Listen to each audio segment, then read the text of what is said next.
Bugoy, tatanggalin ni Bugoy ang kanyang hinahawakan gupit. Ladies and gentlemen, Bugoy sa kanyang first start. Mga super friends po natin, mga kaibigan.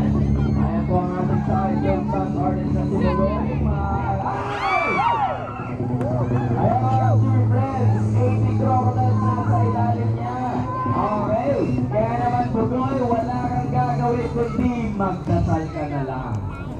Magdasal ka na lang yung nakaluhod.